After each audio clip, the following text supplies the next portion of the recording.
Abogado Nino, ¿cómo le va? ¿Me escucha? Buenos días. A ver, vamos a esperar que el abogado nos diga si nos escucha. Buenos días, ¿cómo está Nelson? Mucho ¿Cómo gusto. está, abogado? Ya está listo, me avisa para ponerlo en pantalla. Permítame un minuto a ver si le quito un poquito de luz. Ok, lo estamos escuchando, pero todavía no lo estamos viendo, no se preocupe. Saludos para Rebeca, Eduardo, toda la gente que se va conectando en esta mañana. Gracias por acompañarnos en este análisis de lo que tiene que ver la inseguridad desde otro enfoque, desde el lado legal, desde las leyes, desde lo penal, con el abogado Nino Casanelo, que hoy nos acompaña. Así que, me avisa, abogado.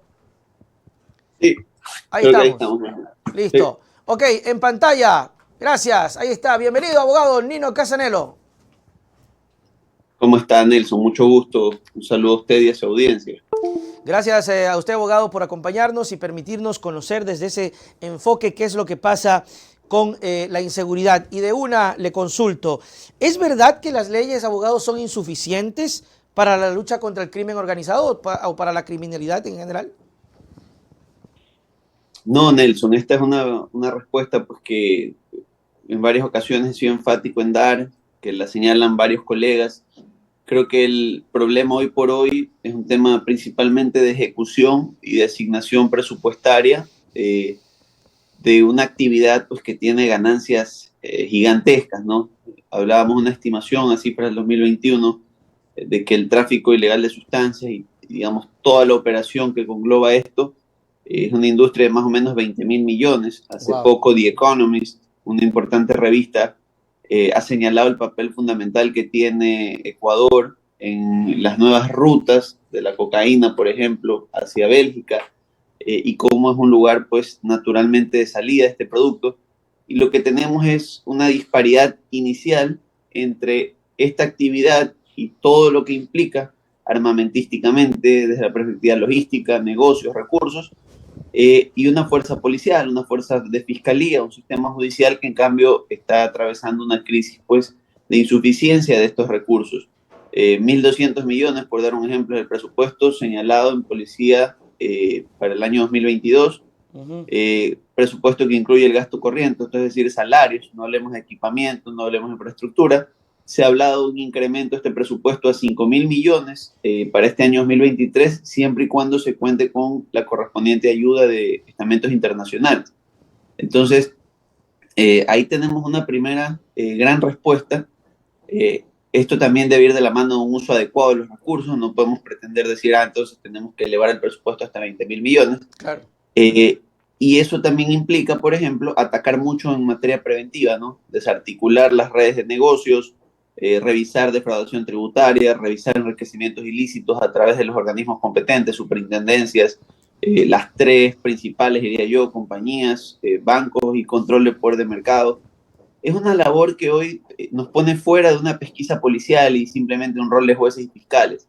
Es un sistema económico que tiene que ser preventivo, tiene que dar las señales y debe dar los insumos para poder procesar a estas personas adecuadamente, ¿no? Eso es interesante, abogado, cuando usted habla del tema preventivo, porque generalmente siempre se articula esto incluso en el tema de la salud y en el tema de la inseguridad y de lo penal y de la criminalidad. Es cierto, todavía no entendemos, abogado, el concepto de que, ok, está bien, debemos, sí, capturar, debemos detener, debemos pelear, pero si no atacamos la raíz de la criminalidad, vamos a seguir en un círculo terrible que va en aumento. ¿Cuál es la raíz para la gente que nos está escuchando real de la criminalidad que hoy azota el Ecuador? Bueno, muchísimos analistas, pues no, y yo concuerdo en esa línea, señalan que este es un problema que tiene muchísimos componentes y que se viene pues cocinando ya desde hace algunos años, ¿no? Claro. En primer lugar, sí tuvimos una transición de un sistema que buscaba atribuir o darle su control a de cada uno de los sectores que hoy por hoy se articulan en esta gran estructura de crimen organizado, dividiendo, por ejemplo, un ministerio de política, un ministerio del interior, y luego, pues, darle su reconocimiento de ministerio al ente que además se encargaba de mantener la infraestructura de estos lugares. Yeah. Ese es un factor. Cuando esto se une, obviamente hay menos especialidad y menos facilidad de dar seguimiento directo. Pero Claro. fuera de eso, y esto hay que ser enfático, porque era así, pero antes tampoco existían estos ministerios y no había lo que ocurría. Y esto es principalmente porque las nuevas estructuras delincuenciales, como bien lo han señalado muchísimos analistas, han recibido ahora la paga ya no solo en dinero, sino también en un porcentaje de producto. Entonces, esta desarticulación de las estructuras vino de la mano con la posibilidad ahora de monetizar este excedente de droga, pero monetizar droga a nivel local supone generar microtráfico, y el microtráfico de tiempos ancestrales, valga la redundancia, claro. es un tema de gobernar territorio. Entonces hemos visto un traslado de la violencia a las calles. Y a esto se suma un problema sustancial, que es básicamente las penas máximas en nuestro país son las privativas de libertad. Yeah. Pero tomando modelos como el primer comando de la capital, estas estructuras hoy operan como centros logísticos, o operaban, esta es una de las grandes luchas que hoy por hoy tiene el gobierno nacional, desde las cárceles. Entonces, yo llamaba incluso una reflexión hace muy poco, decía, sobre todo el día de los atentados masivos, Nelson. Yeah. Cerca de 8 o 12 atentados y eventualmente 20, 30 detenidos. No tengo el número en la cabeza concreta. Técnicamente, mucho de este problema se generó por el traslado de 200 reos de una u otra banda criminal de un pabellón hacia la cárcel de otra provincia. Así es. Y ese mismo día estaban entrando 30 nuevos reos por los atentados Chútica, de ese claro, mismo día. Claro, qué irónico, ¿no? Entonces, el factor disuasivo de la pena, lo que en teoría de la pena se podría llamar la prevención general negativa, no existe.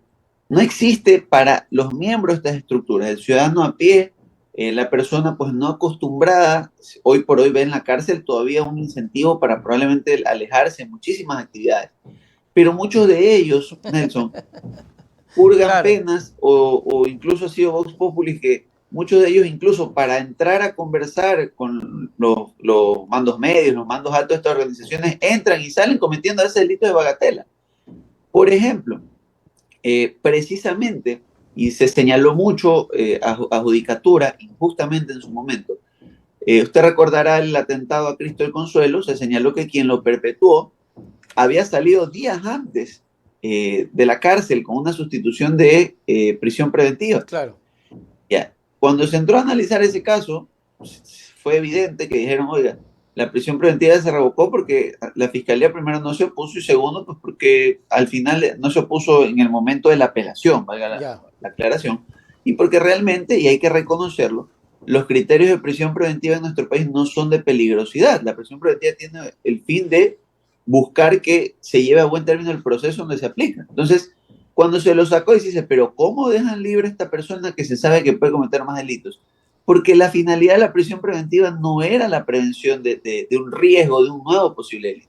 Más bien, si lo queremos ver diciendo es parte de una estructura criminal, lo que vamos a darnos cuenta de ese hecho es que hasta un cierto punto esta persona salió para cometer exactamente pues, el atentado que después se llevó la vida. Claro, y eso es lo que le echan la